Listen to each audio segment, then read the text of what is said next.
How's it going, everybody? Sorry about that. So first and foremost, thanks everybody for joining us for the virtual CU Anschutz Wellness Series Happy and Healthy Hour. I know some of you have joined us before for our last virtual events and even for some of the events in person this winter. So we're really glad you're back with us this afternoon.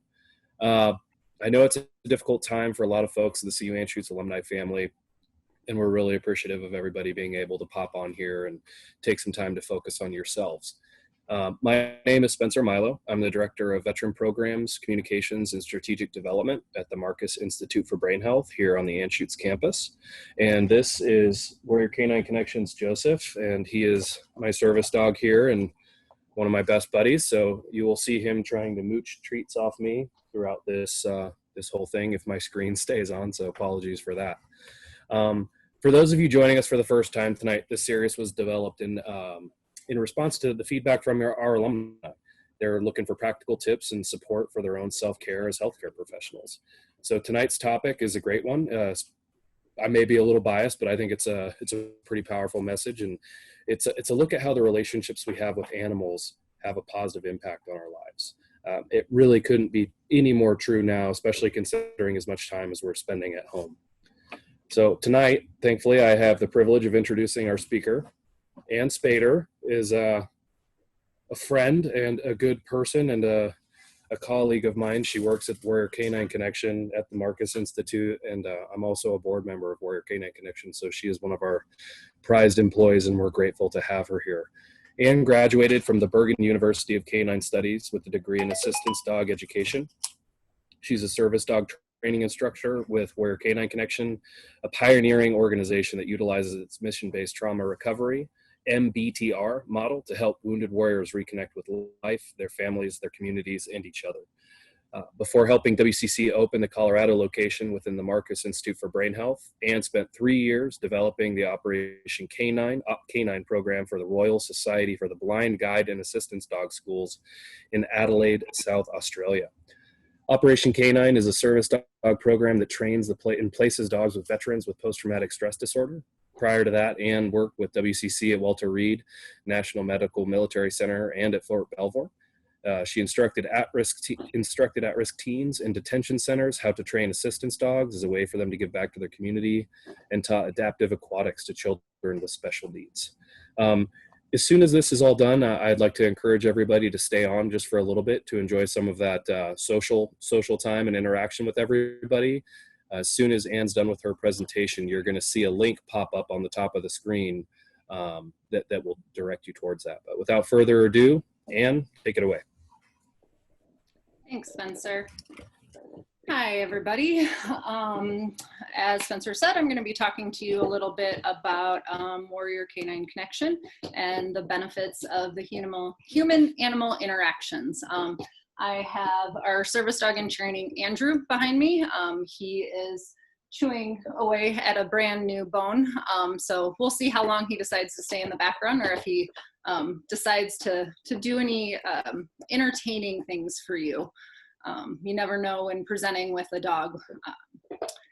So I'm going to just chat a little bit about Warrior Canine Connection. There are going to be times when I'm going to ask you to send in some replies in the chat function, so be ready for that. First off, I have just a really nice heartfelt video that I want to share with you. Oops, sorry, I'm jumping points here. Actually, I'll just tell you a couple of the objectives that we're going to be talking about today.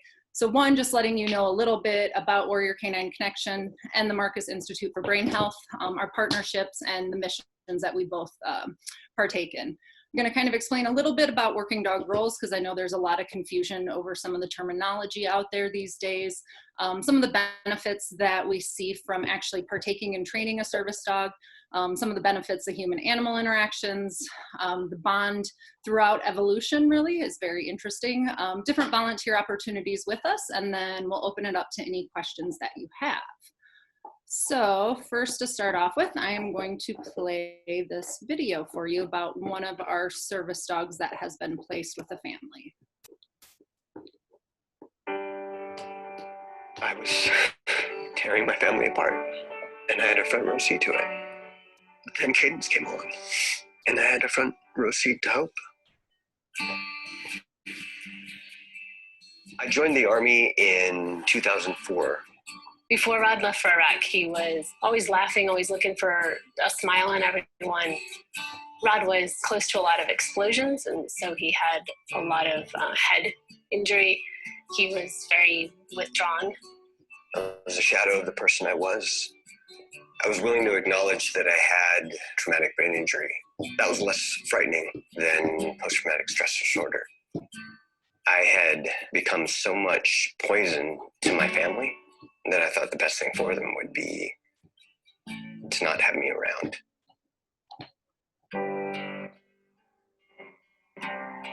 Last year, we were given a miracle. Her name is Cadence, and my heart and those of my family leapt with hope the first moment we saw her. We were told about the Warrior Canine Connection. I had heard of dogs that worked with PTSD. I'd never seen it. Warrior Canine Connection is an organization that breeds golden retrievers and Labrador retrievers to become mobility service dogs to be placed with veterans. There are hundreds of thousands of veterans around this country that need the help. It's a big deal. Cadence definitely filled me back up. She helped me become me again. She'll pick up stress cues and come up to him and nudge him, and if that doesn't do it, she'll knock him, and if that doesn't do it, she'll jump on him. And that just brings him back to the present moment. It would be just enough to break that cycle. And then we just do life, and it's absolutely amazing. I just wanted to be with my family. I wanted to stick around. I wanted to be there for my daughters, to walk them down the aisle. I wanted to watch my son grow into a man. I wanted to see my grandkids. I wanted life. I wanted my family.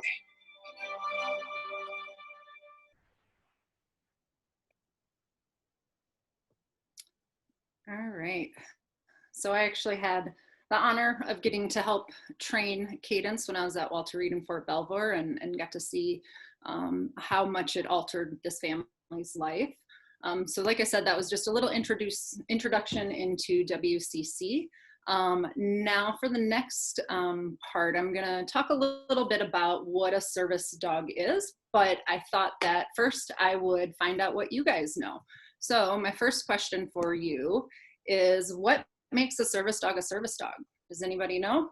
Go ahead and enter some of your answers into that chat function. We'll wait just a second.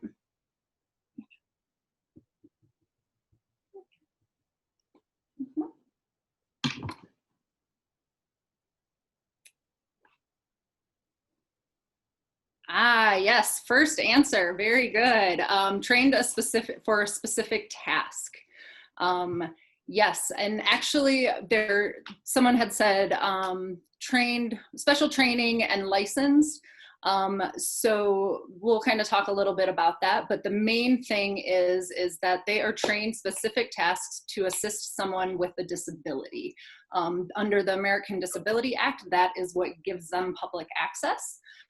Some other things that service dogs need to be okay with or comfortable with is various different locations, hospitals, public transport, flights, pet stores, various places like that. The dogs all need to be socialized and trained and able to still focus on their client in those situations.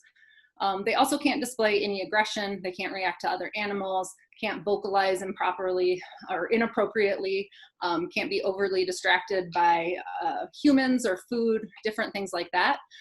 So as you can probably guess, not every dog that WCC breeds and raise is actually going to be become a service dog. So we, as cheesy as it sounds, we actually say that the dogs like to, they actually choose their own career, which I will talk a little bit more about that in a minute. So the next questions I have for you are, what types of disabilities do service dogs assist with? And what types of tasks are they trained? So we'll give it just another minute or so and see what answers you guys come up with. See if I can get Andrew back up here. Andrew. Ready? Jump up. All types, yes, perfect answer.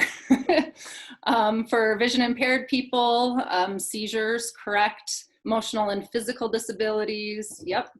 All of that is correct. So basically, any type of disability really, as long as there is some type of task that you can train to assist, to have the dog assist with day-to-day life and increase their independence. So some of the more common ones, as you guys have said, were guide dogs. So they're trained to guide people around various obstacles.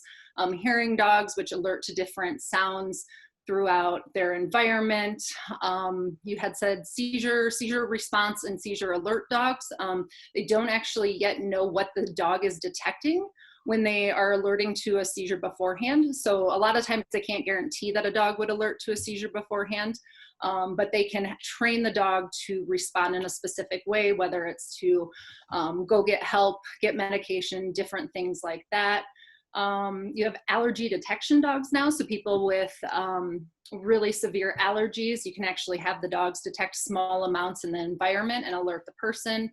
Diabetic alert dogs, I know someone had said they're hypoglycemia. So they are actually alerting to a smell in the person's sweat when their blood sugar drops. They have autism service dogs. They have dogs for people with Parkinson's now, where the dog will actually come up and nudge the back of their leg if the person freezes and is not able to continue moving. Whole bunch of other types of dogs that I haven't touched on. And I see, yes, someone just read an article about dogs detecting COVID. So that's actually something else too. Though they're not considered service dogs, dogs are trained to detect cancer and other different illnesses as well. So lots of things that the dogs can do. We're just now beginning to really understand what our dogs are able to do. So specifically for Warrior Canine Connection, we only place dogs with veterans and service members. The two areas that we focus on are mobility service dogs and then dogs for the invisible injuries of war, such as PTSD and TBI. So post-traumatic stress disorder and traumatic brain injury, just in case you're not used to those acronyms. Mobility service dogs, pretty straightforward. They open doors, retrieve dropped items, turn on lights, provide balance support. They can help pull a manual wheelchair very short distances in case of emergency, all different types of things like that. Like I said, pretty clear cut. Nowadays with the different invisible disabilities, that's where things start to get a little bit more complicated and a little bit more confusing. So one thing with both post-traumatic stress disorder, with different anxiety disorders and stuff, a lot of people think that because they feel more comfortable in public, that is a task that the dog provides. Comfort's not a trained task. As much as I would love for everyone to be able to have a dog with them, no matter where they go, unfortunately, that's just not the way that the world works. And if, of course, everyone feels more comfortable when they have a dog with them. So comfort isn't a trained task, but then a lot of people do ask, okay, well, what do you train the dogs to do then? What are these tasks? So we train them different things like alerting to stress and anxiety by cueing off of different body language or stress cues, as we call it. And then they come up and alert to that, and then maybe provide physical grounding. We do different things like nightmare interruption, so actually teaching the dogs to wake people up in the middle of a nightmare. A whole bunch of various things, which we'll kind of touch a little bit more on as we continue to go. But that's always one thing that I kind of like to clear up. Here is actually, Andrew and I just did a really quick demonstration of responding to a physical stress cue. So while I'd like to do this live, I'm never sure if Andrew's actually going to perform and within screen when we're doing all of these Zoom sessions, so I thought it would be best to video it. So this is actually Andrew cueing off of me rubbing my hands together and interrupting it.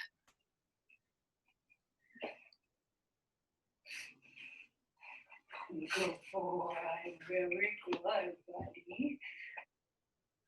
So that is an example of cueing off of those physical stress cues. So WCC actually has a couple of different types of placements that we do.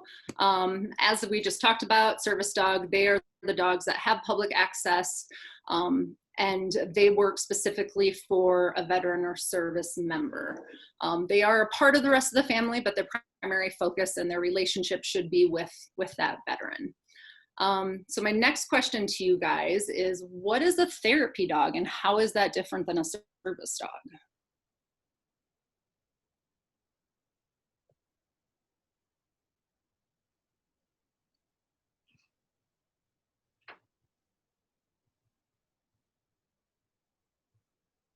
Just give it another minute here. Seems to be taking a little while to get through.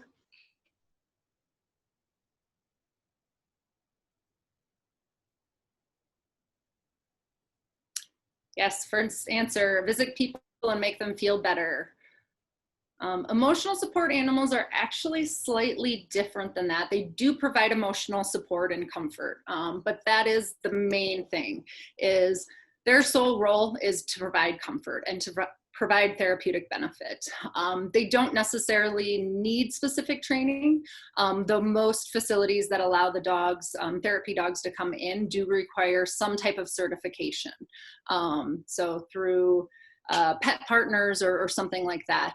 And so it just shows a level of basic obedience, a level of comfort in different situations. So they have different levels where, you know, going into a school would be one different type of therapy dog, whereas visiting people in a dementia ward would require more socialization and more training, most likely. And these dogs aren't actually given public access. So the only area that they have access to is those facilities that have granted them the okay to bring the dogs in. So the dog, the golden retriever that you see there is MIBH's newest facility dog, Pointer. So he actually trained with us at MIBH. He went back to advanced training. We didn't expect that he was going to be placed as a service dog, just because of his level of comfort in new environments. He would definitely get some anxiety around new environments. So we had actually thought he might go as our third type of placement, which is a military family support dog. But Pointer decided otherwise. I said, you know, our dogs choose their careers, and he definitely chose to come back to Colorado and to continue working with the people that he had trained with for the last year, and actually works with one of our case managers who's a social worker. So she has him in on her patient appointments. The third type of dog we have is called military family support dog. Other organizations may call this like a companion dog or an in-home helpmate, something like that. These dogs also do not have public access. So again, the dog, you know, may be anxious out in public. We're not going to necessarily make them go out into public on a day-to-day basis. And it may be that the client or the veteran doesn't actually want a dog with them in public. They don't need that level of support. Maybe they don't want the attention that they receive when having a dog out in public, because they are social magnets. These dogs do have specific training for in-home support. So majority of the commands, which we have about 70 commands that we teach all of our dogs, our military family support dogs are going to be able to do. They just do it in home. We call them the family support dog because a lot of times their role is to not just give support to the veteran, but to the whole family. And a lot of the times the training and the placement of the dog is to help kind of bring that family unit back together. And then we do have dogs that we just release or withdraw as regular pets. WCC is the only organization I know of that doesn't actually give our volunteers first option at adopting these dogs when we withdraw them. We will try to find a veteran or service member who is a good match for this person, even though the dog doesn't have any official working capacity or role. We do believe that, you know, pet dogs can still provide a lot of benefit. So we will try to place them with a veteran first. All right, so another question to you guys. You can probably see from our pictures, we use labs and golden retrievers. We've actually just started crossing labs and goldens. Andrew, who is now asleep behind me, he is actually, I believe, 1/8 golden retriever, if I remember correctly. So I'm curious, why do you guys think that we only use the labs and golden retrievers?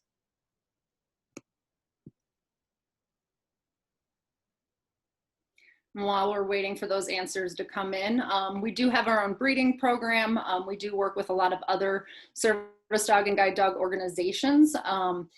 And I believe Andrew actually came from Susquehanna Service Dogs, if I remember correctly. Okay, so let's see, what else do we have here?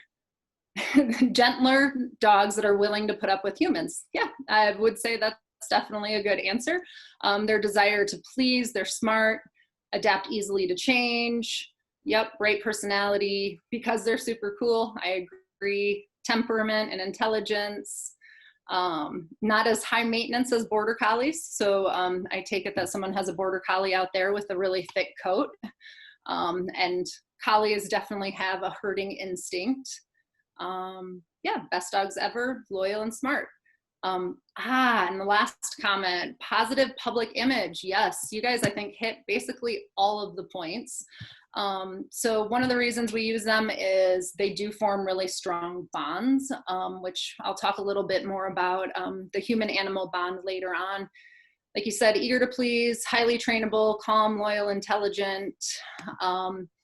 Their retrieves and other natural instincts make it really easy for them to train as well, especially with mobility service dogs. We need dogs that are going to be really proficient with retrieving various items. And so the fact that the dogs love to hold things in their mouth, we'll even teach them to carry an item out of the grocery store or something like that. So that's definitely something that we utilize a lot.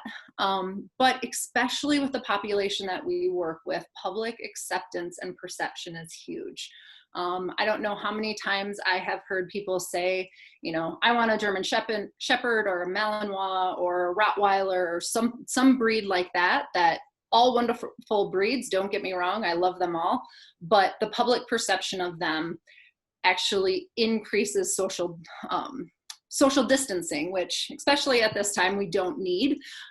So they say, you know, I want a dog that's going to keep people away from me. So when I walk through a crowd, the seas just part.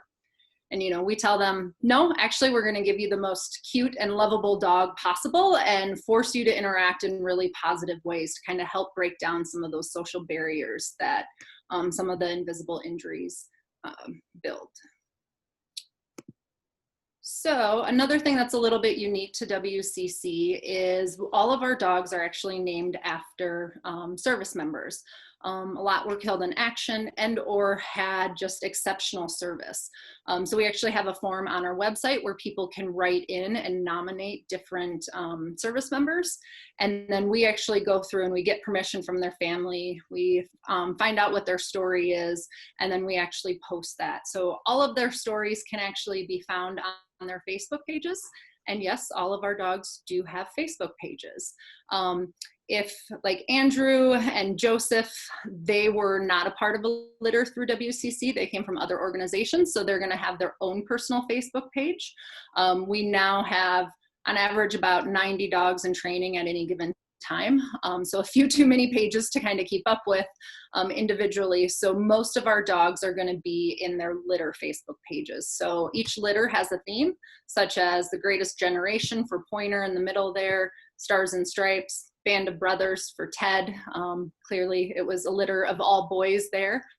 So yeah, all of our dogs have very meaningful names. So now just to touch a little bit on the Marcus Institute for Brain Health. So WCC has partnered with various organizations at 4 different geographical locations throughout the US now. Obviously here in Colorado, we're partnered with MIBH. And they provide specialty care for military veterans and retired athletes struggling with mild to moderate traumatic brain injuries and other comorbid conditions.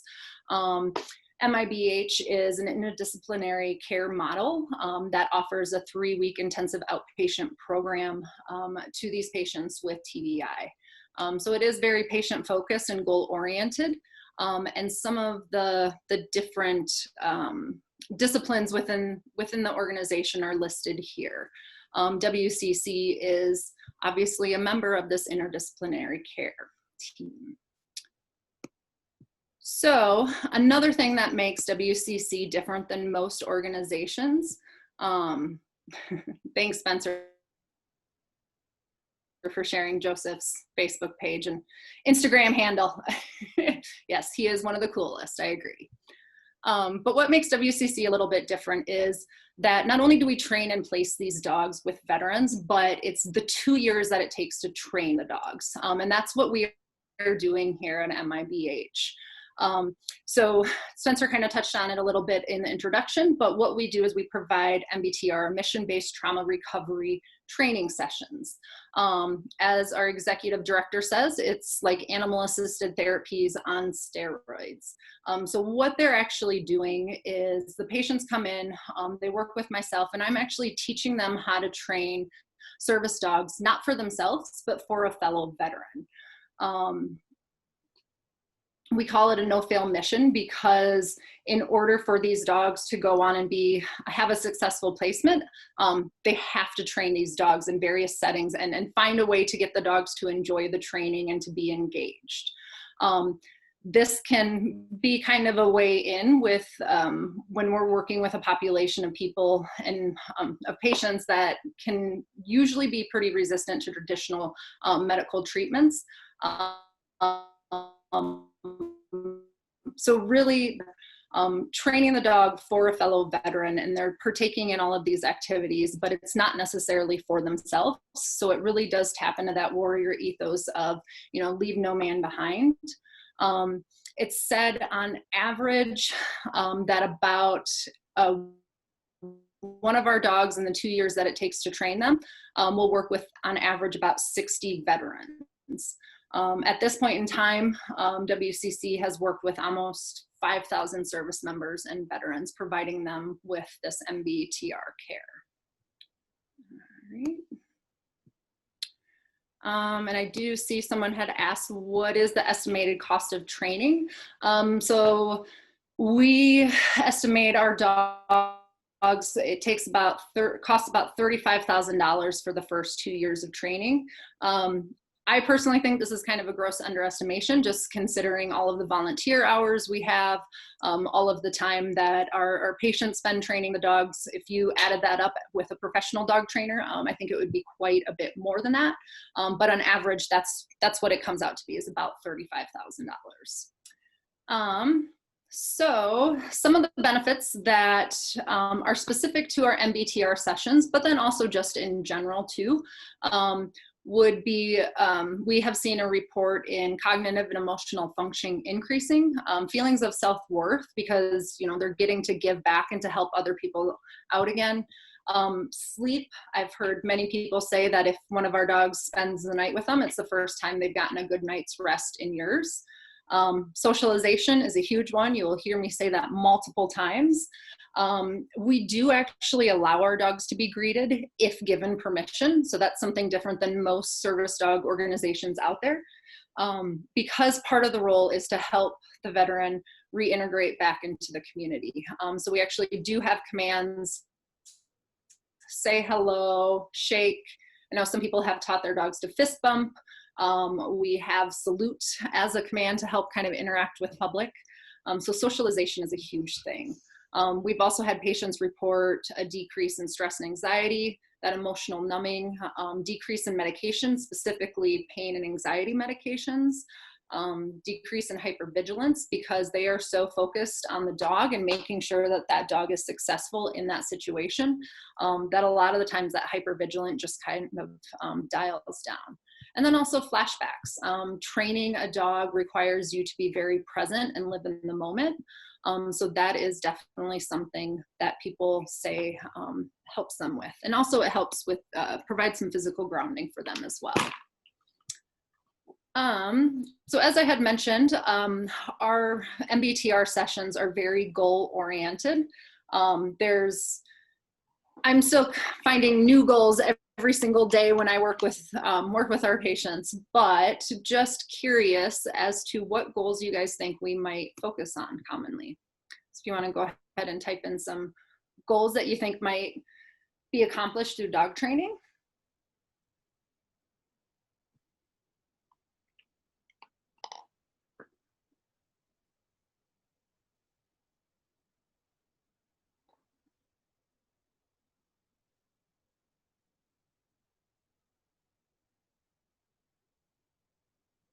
commands.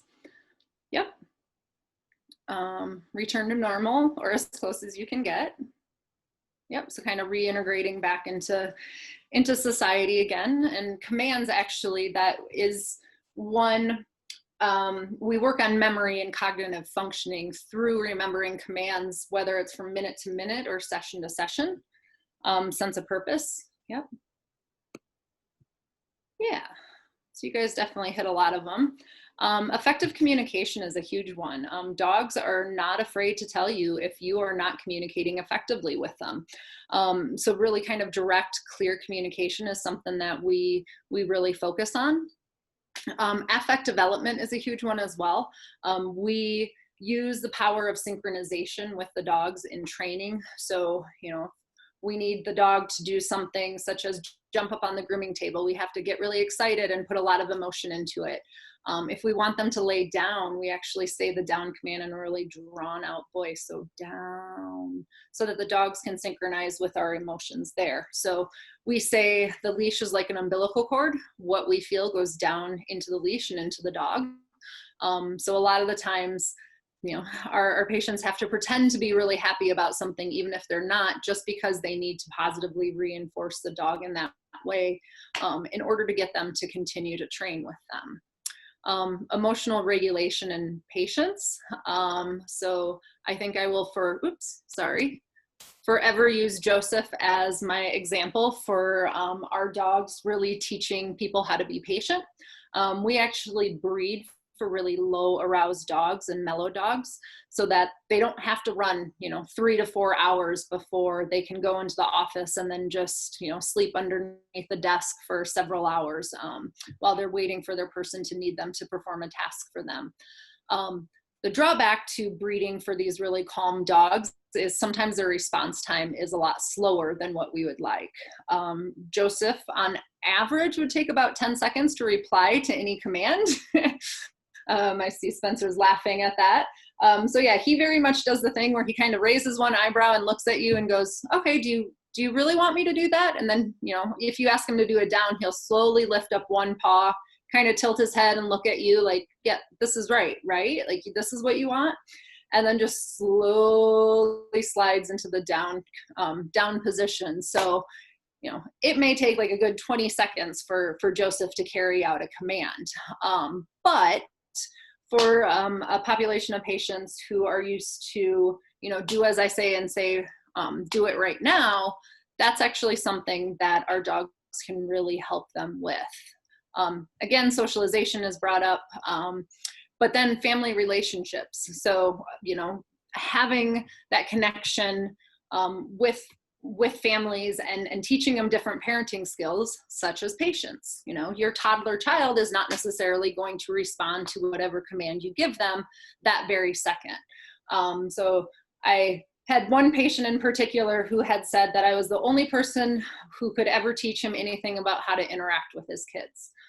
He would actually come in and have something very specific in mind each session that he would want to understand. For example, one time he came in and he's like, all right, how do I get my kids to clean their room? So that session, we actually talked a lot about intrinsic and extrinsic motivation and reward, and how to find a way to motivate someone to do something in a really positive manner. And you know, just like kids, dogs are all very different. What motivates Andrew is not necessarily going to motivate Joseph. So those are just some of the main themes that we see throughout our MBTR sessions. And then also something I didn't put on here, but something very interesting that we're kind of diving more into within MIBH is working closely with physical therapy. So I've worked with PT in more traditional senses in, you know, someone had a gunshot wound to their hand. So holding the leash, giving treats with that hand, holding the grooming brush with that hand, just kind of helps them with their rehabilitation. But at MIBH, they really focus a lot on the vestibular system and trying to recalibrate that to help decrease some of the symptoms of traumatic brain injury.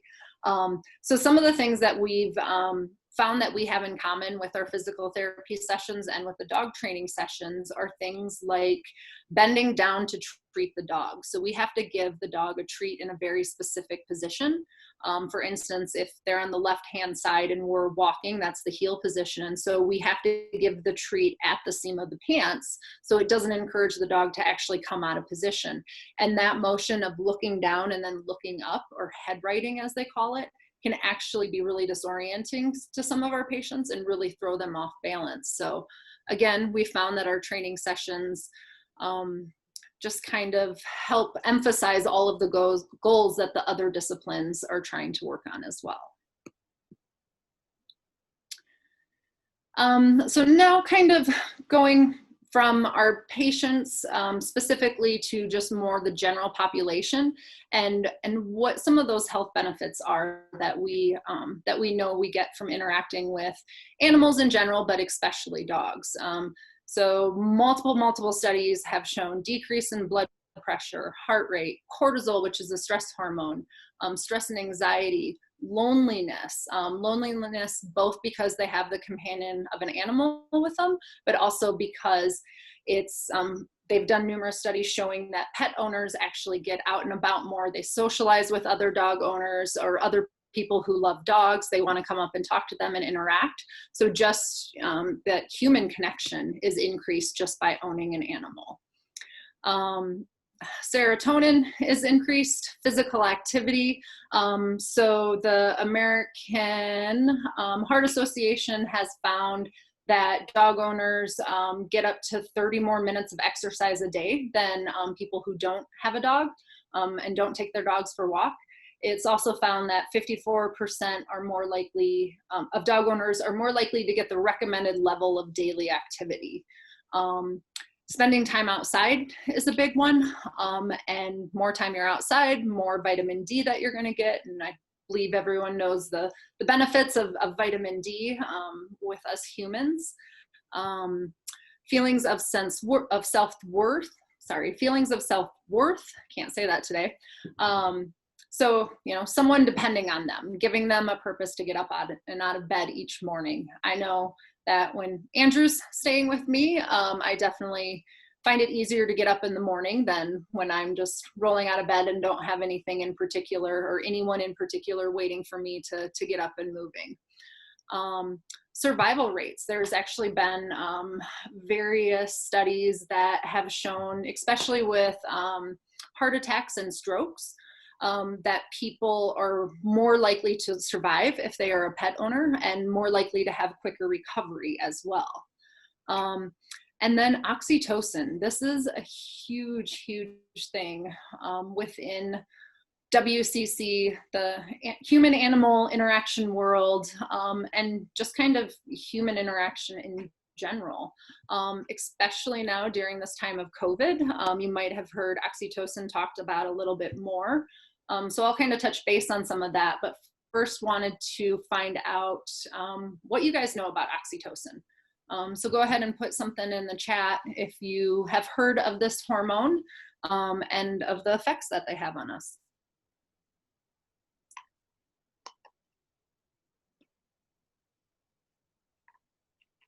Helps with bonding and comfort. Yep, bonding hormone. Okay. I did put bonding hormone on there. So feel good hormone or the love hormone. Labor, yes. That's actually a huge one. They believe that oxytocin is one of the main reasons that humans continue to reproduce, and why mothers love their children even seconds after they have just gone through the tremendous stress of the birthing process. So it is, trying to think. I was gonna say one of, some of the research they found is the level of oxytocin exchange between a dog and a person is only comparable to a mother and a child during breastfeeding. So oxytocin continues throughout the rest of your life, really, at various different times. It's a love hormone. It's the reason why people fall in love and have that feeling of joy and bliss during a new relationship. it's really interesting because they found that when dogs and humans interact with each other, their level of oxytocin actually doubles. Sorry, I'm losing my place here. They've actually found too, not only is oxytocin released in the human and the dog when you're physically touching a dog, but it's released just by making eye contact with the dog. There was one study that I still have to laugh about, where they were trying to determine who loves their owner more, cats or dogs. Who do you think the winner was?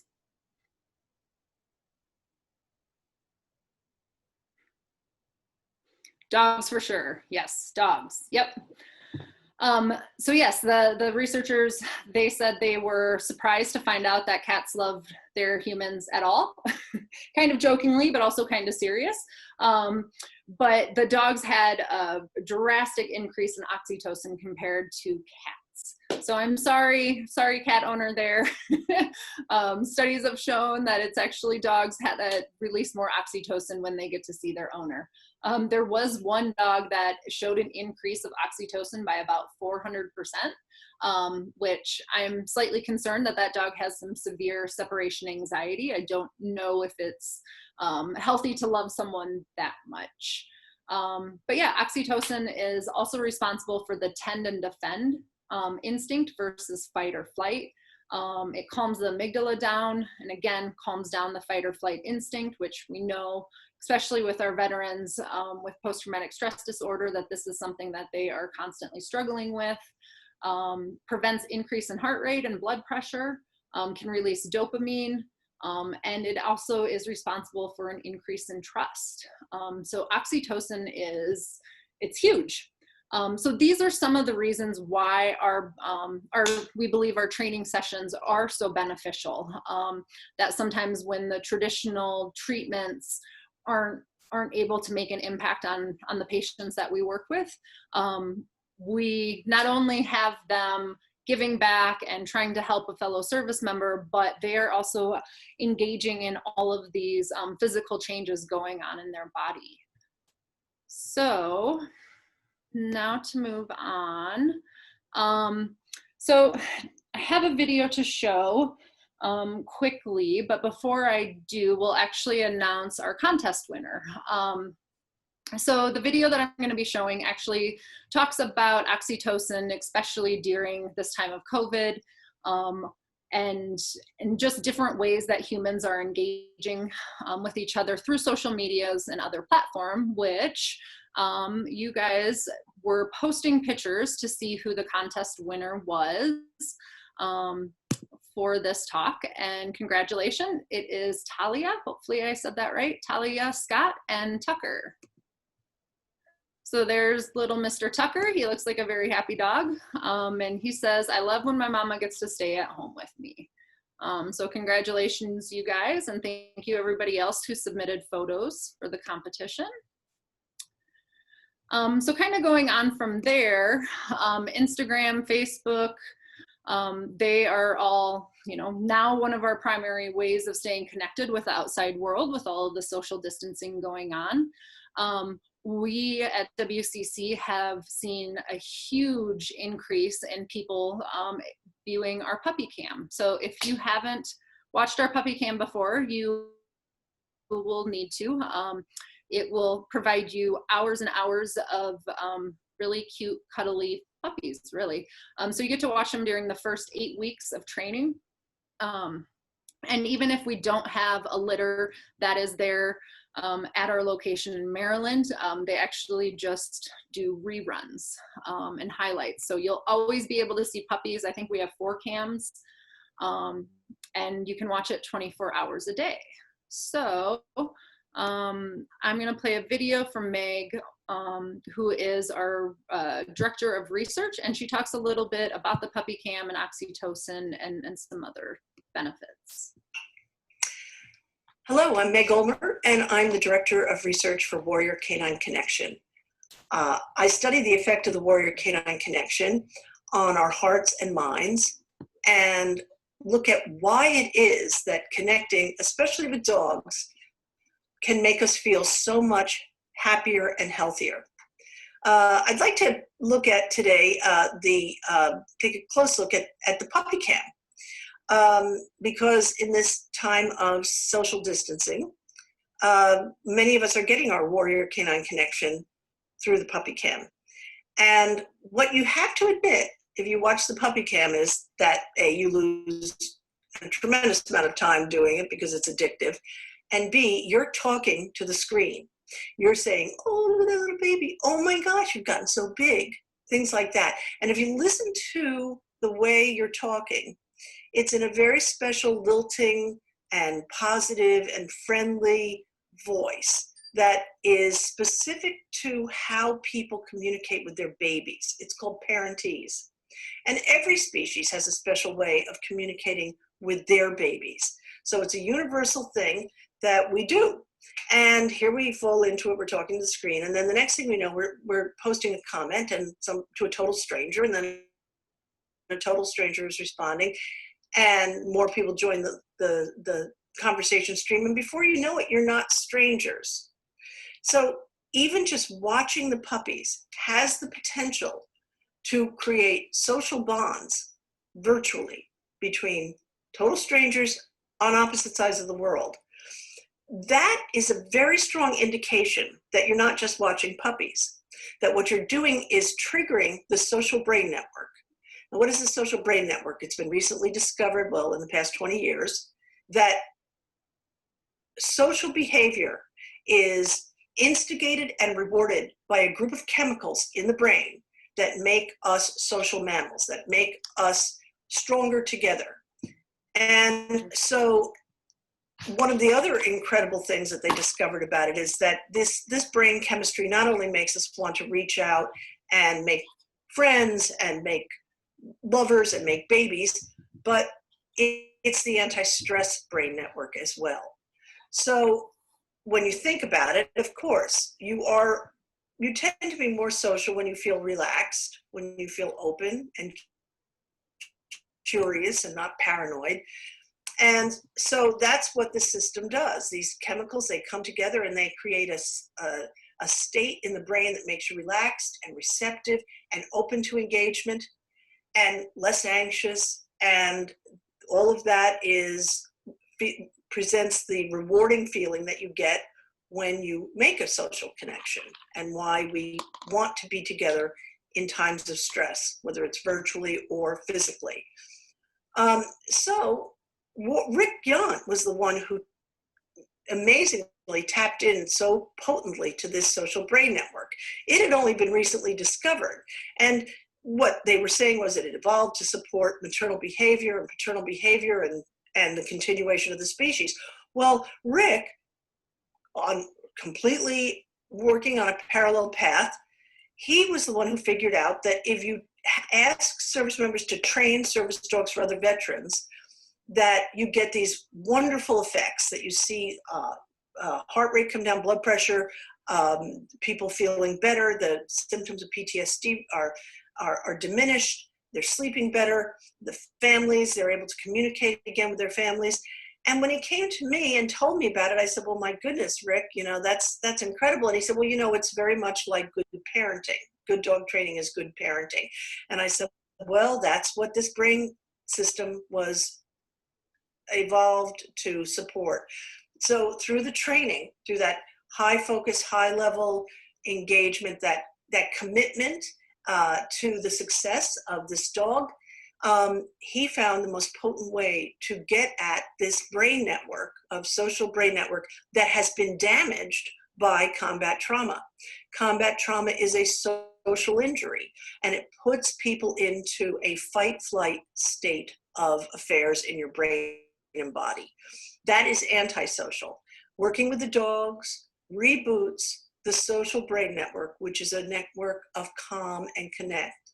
And in that state, PTSD can be tamped down and diminished, and people can regain their lives in their communities, in their homes, and reconnect with themselves.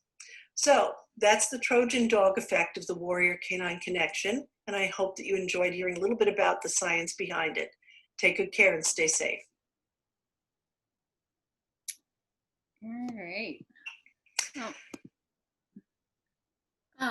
So just a couple of things. Meg, in her book, Made for Each Other, actually does talk about oxytocin and the role throughout human evolution, and a little bit more about the evolution of dogs, which, me being a dog trainer, I'm a bit of a nerd. I love hearing all of the new theories and new things that they are coming out with, and their understanding about the human animal, especially dog interaction and connection. It's actually really interesting because in her book, Meg theorizes that the increase in depression, anxiety, autism, and other disorders such as that, it may actually be linked to the lack of animal contact that we have as modern humans compared to the thousands and thousands of years where our ancestors were having to interact and touch animals on a daily basis. So that is just one of the little tidbits in her book. Also, just as a last point, at this talk, I think it would be, I don't know, the evolution of dogs alongside humans is a little bit too unique to not make a note on that on a speech such as this. So a couple of things is dogs are actually the most diverse species on the planet, ranging from, little 2-pound teacup Yorkies to a couple 100-pound Great Danes or Irish Wolfhounds or Mastiffs. And it's really quite interesting how we have gotten such a diverse species. So I'm not sure if any of you who have ever heard of the domesticated or amiable foxes that have come out of Russia. So there was a scientist who actually decided to try to breed amiable foxes that would tolerate and want to actually be around humans. So it was about 20 to 40,000 years ago that dogs and humans started to domesticate each other. And I say we domesticated each other because humans picked the most amiable and social wolves to keep by their side, but it was also the amiable and social wolves who first chose to actually be around humans as well.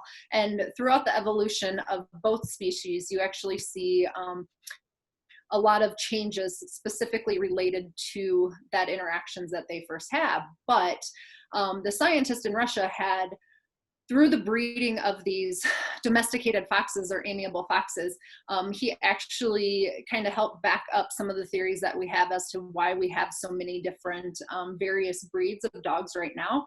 So basically, he took the most friendly foxes generation after generation and continued to breed them together. So by the 10th generation, 18% of the fox puppies were considered elite, and elite would be considered the most friendly foxes.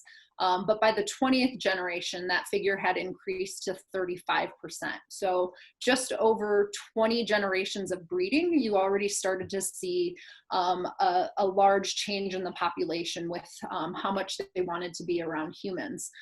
Something that they didn't necessarily expect to see, but again, kind of backed up how we have so many different breeds now, is that while they're while they're breeding for specific temperaments and traits, they actually started seeing the physical traits change. So if you look in the bottom right-hand corner, that random cute little dog right there is actually one of these amiable foxes. So not only did their coloring start to change, they started to get spots. Puppies, their ears were floppier for much longer than just the foxes out in the wild. They had, and they also had curlier tails. So different things that you start to see throughout various breeds. So you can see how we easily got to, a few hundred different types of breeds that we have nowadays.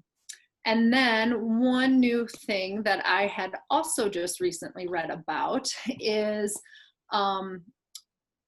there's a specific part of the dog that has evolved in a very specific way to increase interactions with humans. So Joseph, who you guys got to meet earlier, he is in these 3 pictures.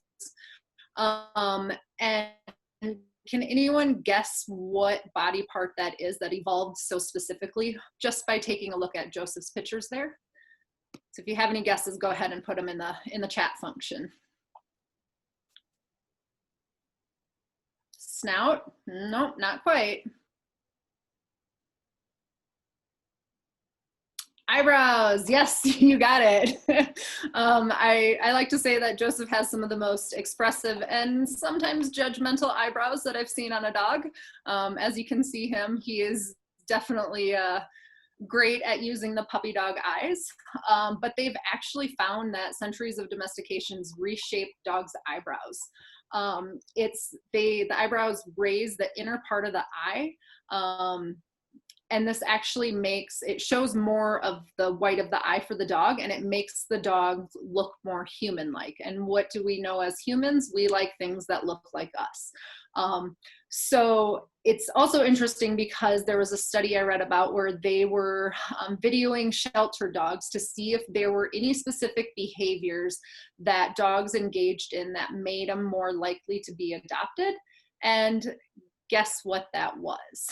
The only thing that stood out was the movement of the dog's eyebrows upward and inward. So again, making those eyes look more human-like is what made the dogs more likely to get adopted. They did actually go back to see, you know, is this something that is unique to dogs, or is it something that was passed along in the ancestors, such as the gray wolf? And they have found that it is actually not as it's not distinguished, or they don't have as much complexity in their eyebrows either. So this is something that is only specific to dogs out of all of the animals in the world. It's also interesting linking it back to oxytocin. So oxytocin actually does increase the ability to detect faint hints of emotion expressed in the muscles around the eye. So again, just one more thing kind of backing up the evolution of dogs and how they have evolved with us and for our benefits. So that is almost all of my talk. Now I was just going to quickly touch on some volunteer opportunities. So here on the CU Anschutz campus, we do have opportunities to be a puppy parent or puppy sitter for our dogs. Puppy parents are more in charge of raising the dogs full time. So anywhere from about 6 months to in a year and a half, they may have one of our dogs with them. They do drop the dogs off each morning when we are on campus. At our office, they get trained throughout the day, and then they get to pick up, you know, a well-behaved, tired, and well-trained dog in the evening. And then they have them on the weekends and help with socialization, and they continue to do to follow up all of the training that we work on from day to day. And then puppy sitters are a very similar role. It's just more short term. We call people up and ask them if, you know, they can watch a dog for an evening, a weekend, a week, a month or two, and then they just let us know if they're available. So if you are interested in learning more information about puppy parenting or puppy sitting, please feel free to email that email down at the bottom there, that wccdenver@warriorcanineconnection.org. So you can receive all the wonderful benefits that I just talked about, and also help us raise some of our service dogs. So I know I did go a little bit over. I guess the chat box took a little bit more time than I had expected. But just real quick, I will ask if anyone has any questions. We'll give that just a minute or two.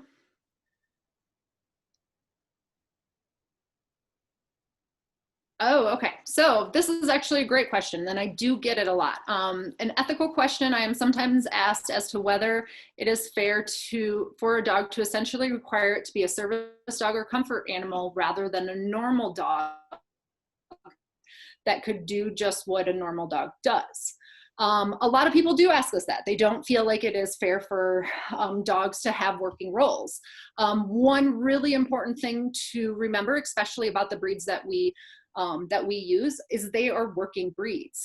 So another study that I know of actually shows that dogs prefer to train for their rewards because they can then control the outcome. So they did a study to show where a dog had control over the outcome and then did not have control over the outcome. And the dogs that actually had to perform certain tasks and had a control as to what rewards they got were actually happier. Their tails wagged a lot faster.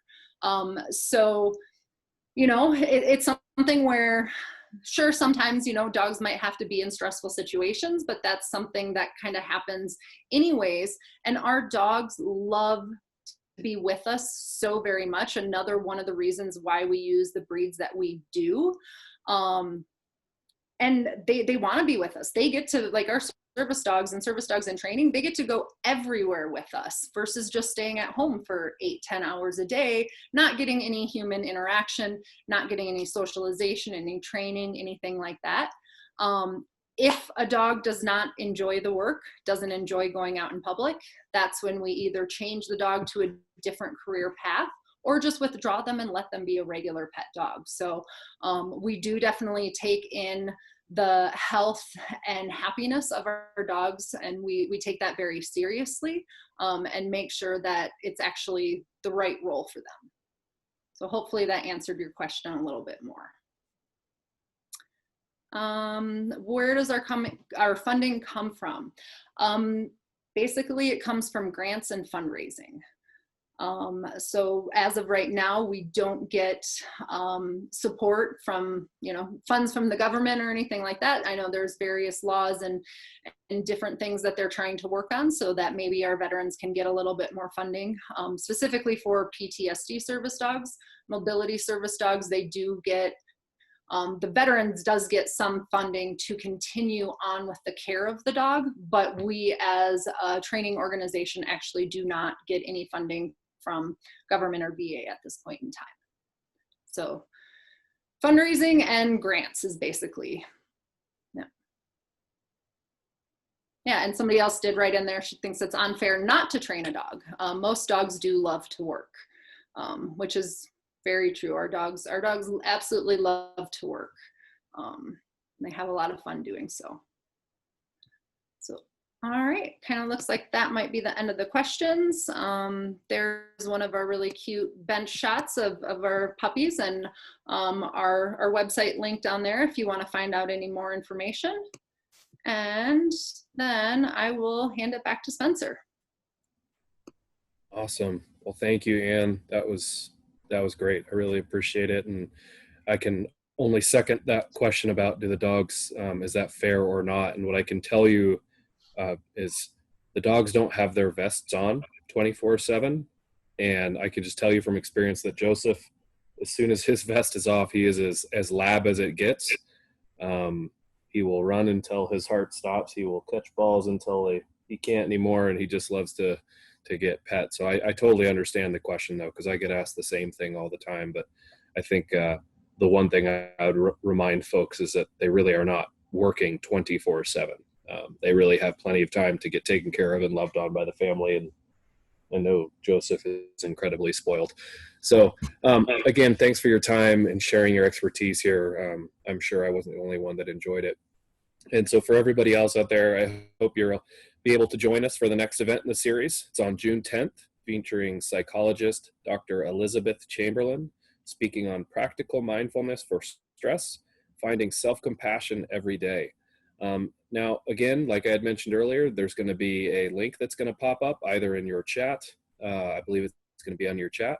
That way you guys can all take advantage of a little social time and getting to know each other. Yep, there it is right there on the chat. So if there's any questions, I'm sure you know how to reach Ann and I now, and I'm grateful for your time. So thanks again for tuning in and for all you're doing as healthcare professionals in the campus, on the community, just in general. I really appreciate it, and looking forward to seeing you all in 2 weeks.